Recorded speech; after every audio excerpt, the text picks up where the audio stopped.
అందరికీ నమస్కారం. Welcome to my channel. ఈ వీడియోలో ఏపీ ప్రభుత్వ ఉద్యోగ పెన్షనర్లకు పెండింగ్ బిల్లులు జమ అయ్యే తాజా సమాచారం గురించి తెలుసుకుందాము. వీడియోని అయితే ఎక్కడే కానీ స్కిప్ చేయకుండా ఎండ్ వరకు చూసేటప్పుడు ఇన్ఫర్మేషన్ పూర్తిగా అర్థమవుతుంది. అలాగే వీడియో చూస్తున్న ప్రతి ఒక్కరు వీడియోకి లైక్ చేయండి ఫ్రెండ్స్. ఈ వీడియోని తోటి ఉద్యోగ పెన్షన్ మిత్రులతో అయితే షేర్ చేయండి.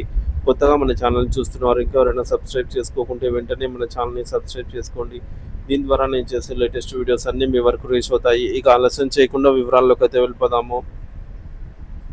ఫ్రెండ్స్, విషయానికి వచ్చినట్లయితే ప్రభుత్వం ఆంధ్రప్రదేశ్లో కూటమి ప్రభుత్వం అధికారంలోకి వచ్చిన తర్వాత ప్రభుత్వ ఉద్యోగుల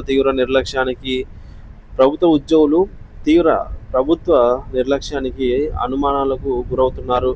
సో వారికి ఎన్నికల ముందు ఇచ్చిన 9 హామీల్లో ఒకటంటే ఒకటి కూడా అమలు చేయలేదని ప్రభుత్వ ఉద్యోగుల సమాఖ్య రాష్ట్ర సచివాలయ ఉద్యోగ సంఘం అధ్యక్షుడు కాకర్ల వెంకట్రామరెడ్డి తీవ్ర ఆందోళన వ్యక్తం చేశారు.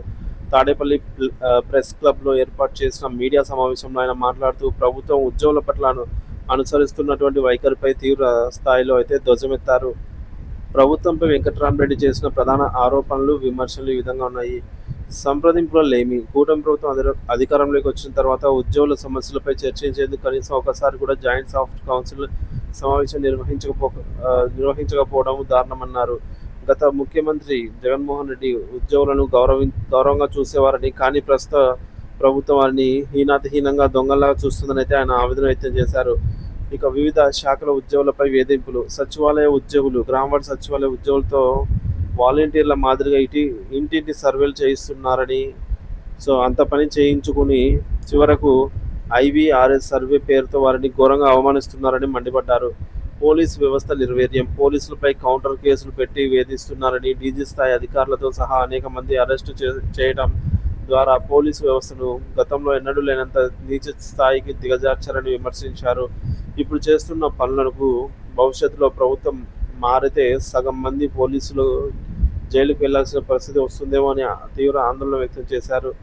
ఇక అమలు కాని హామీలు, విఫలమైన వాగ్దానాలు. సిపిఎస్ రద్దు. సిపిఎస్ లేదా జిపిఎస్ విధానాన్ని సమీక్షించి అందరికీ ఆమోదయోగ్యకరమైన నిర్ణయం తీసుకుంటామని హామీ ఇచ్చి ఇప్పుడు దాని గురించి కనీసం ఆలోచన చేయటం లేదని ఎద్దేవా చేశారు.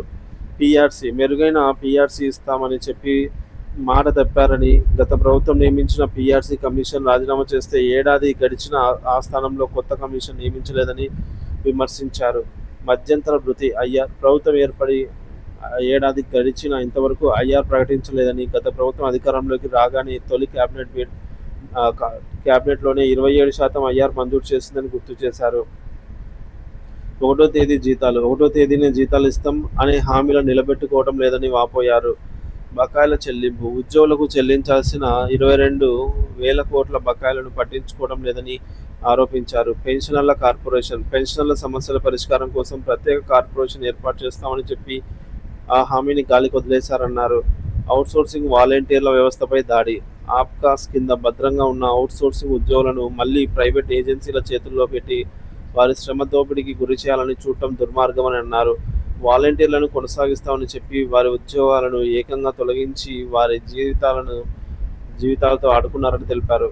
ప్రభుత్వానికి డిమాండ్లు. ఉద్యోగుల పట్ల ఇంతటి కక్షపూరితంగా వ్యవహరించిన ప్రభుత్వానికి తన సర్వీస్లో ఎప్పుడూ చూడలేదని అని ఈ మేరకు వెంకట్రామరెడ్డి అన్నారు. ప్రభుత్వం వెంటనే స్పందించి ఉద్యోగులకు ఇచ్చిన హామీలను తక్షణమే అమలు చేయాలని ఆయన డిమాండ్ చేశారు. లేని పక్షంలో ఉద్యోగులందరినీ ఏకతాటిపైకి తెచ్చి భవిష్యత్ కార్యాచరణ ప్రకటిస్తామని హెచ్చరించారు.